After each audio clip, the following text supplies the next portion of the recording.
Bonjour à toutes et à tous et bienvenue dans un nouvel épisode d'un van des spots. Dans cet épisode, nous partons dans le Verdon quelques jours pour en parcourir les alentours, plateau de Valençol, Moustier-Sainte-Marie et les abords du lac aux Salles-sur-Verdon, avec une balade en canoë-kayak dans la mangrove. Alors installez-vous confortablement et c'est parti!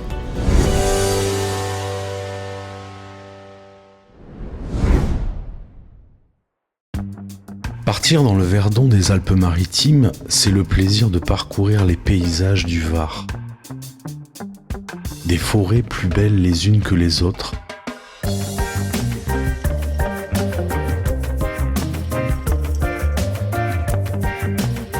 Les petits villages qui s'enchaînent mais ne se ressemblent pas. Ça va ? Nous arrivons aux Salles-sur-Verdon en début d'après-midi. Celle-ci va être oisive et farniente. Tout simplement, c'est l'heure de la sieste. Le calme absolu, pas un bruit.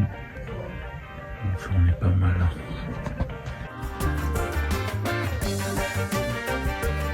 Petite reconnaissance des lieux avec le drone.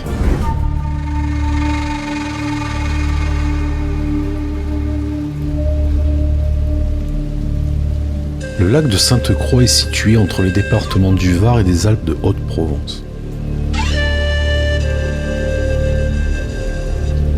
Le plan d'eau est la véritable perle du pays du Verdon et bénéficie d'une situation géographique exceptionnelle étant au centre du parc naturel.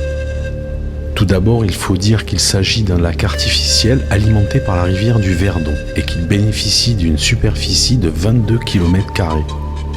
Créé en 1973 à la suite de la construction du barrage de Sainte-Croix, long de 11 km, il contient ainsi environ 760 millions de mètres cubes d'eau.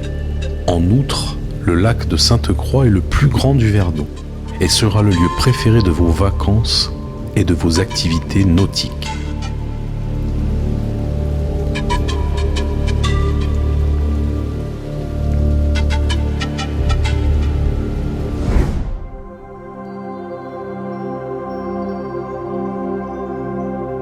Plus tard dans l'après-midi, nous repartons pour le plateau de Valençol qui se situe au-dessus du lac de Sainte-Croix.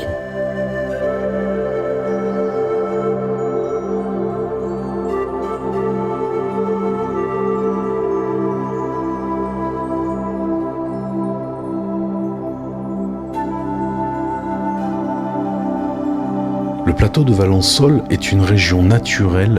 Son altitude moyenne est de 500 mètres et il s'étend sur 800 km². Selon les saisons, le plateau revêt différents aspects. Les cimes enneigées et les amandiers en fleurs de mars laissent place en juillet au bleu du lavandin et à l'or des blés. En novembre, l'ocre des terres labourées tranche sur le ciel bleu pur d'hiver.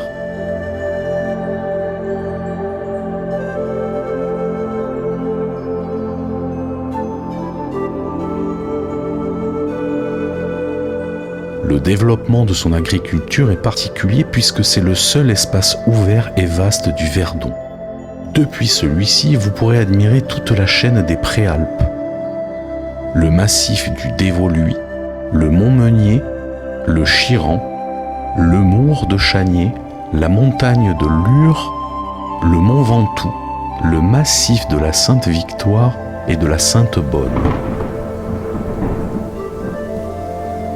En redescendant, nous apercevons le village de Moustier-Sainte-Marie, qui, blotti contre un escarpement rocheux, est souvent comparé à une crèche avec son étoile suspendue dans le vide. Depuis 1983, le village est classé parmi les plus beaux villages de France. Le travail de la terre, perpétré depuis des siècles, est le trait d'union entre l'histoire et l'avenir du village. De nombreux cabanons et pigeonniers témoignent de la richesse de ce petit patrimoine de pays.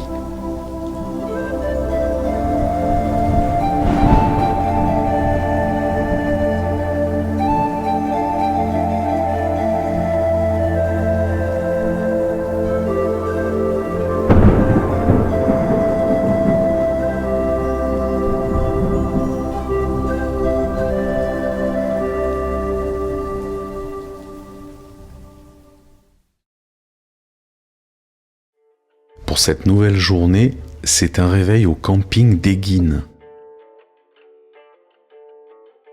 On retrouve les copains pour le petit déjeuner avant de partir pour une balade en canoë dans les mangroves du lac.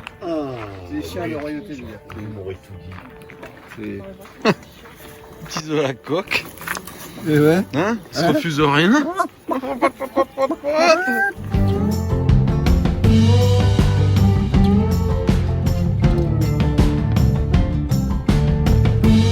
Mais avant, petit café au soleil bien agréable au village des Salles sur Verdon.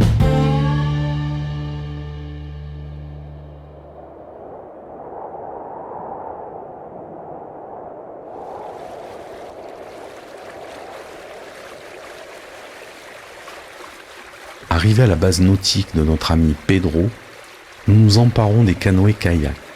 Petit départ en canoë pour la mangrove. Nous sommes tous là.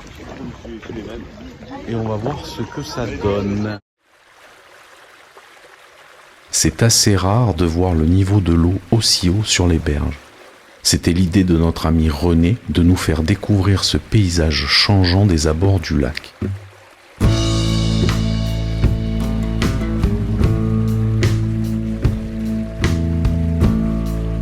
Je suis avec mon ami René qui est en train de me donner des conseils. Allons-y, petit tuto conseil.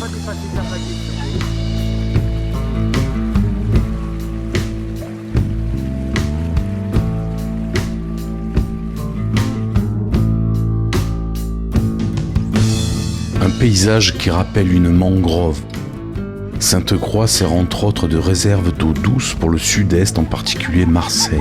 La navigation à moteur, sauf électrique, y est formellement interdite.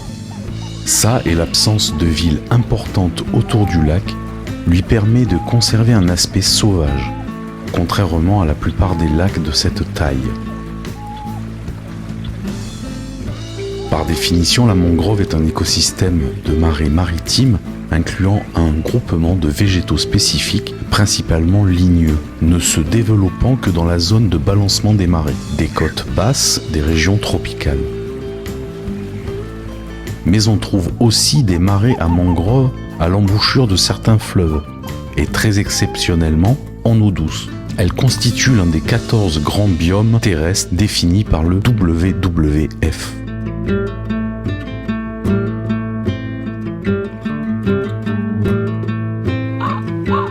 C'est incroyable. Sur le lac de Sainte-Croix, je me fais attaquer par des combes.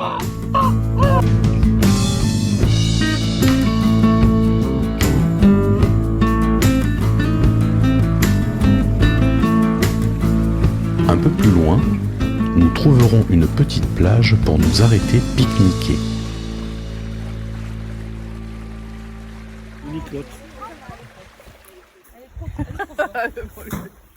Elle a arrêté de fumer aussi, une fois que Toulouse y était plus là. Elle a arrêté de fumer dans le bidon.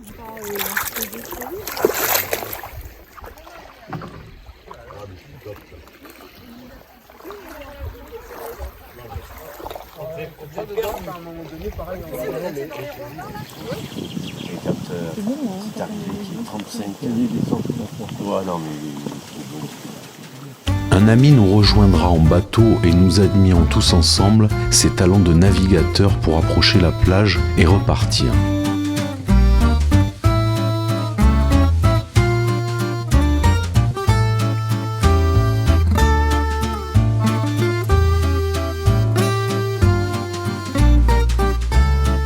C'est vrai que ce lac de Sainte-Croix est unique. La couleur de l'eau émeraude avec le contraste du bateau se passe de commentaires.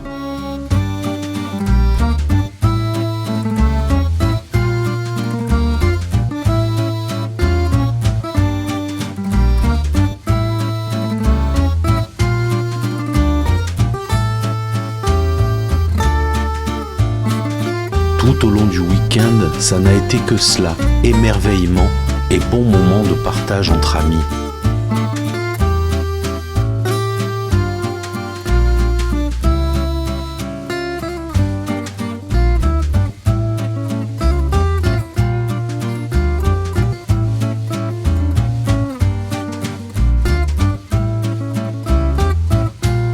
Nous profitons encore de ce temps magnifique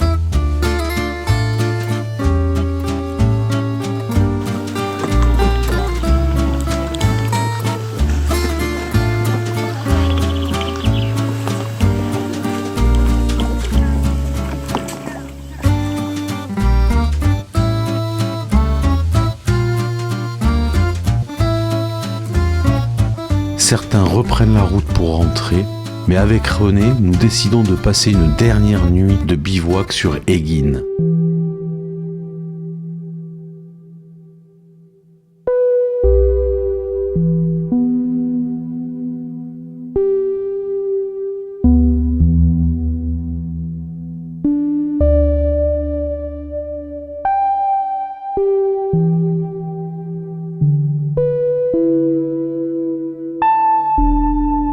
Nous repartirons le lendemain, après ce séjour bien agréable. Qu'est-ce que je veux dire?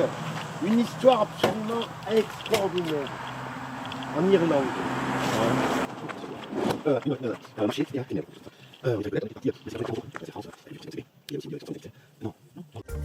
Ah ouais.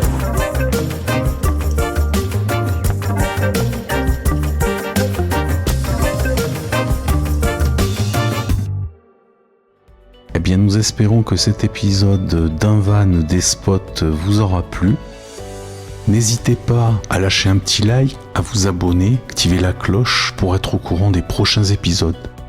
Merci à tous, à bientôt.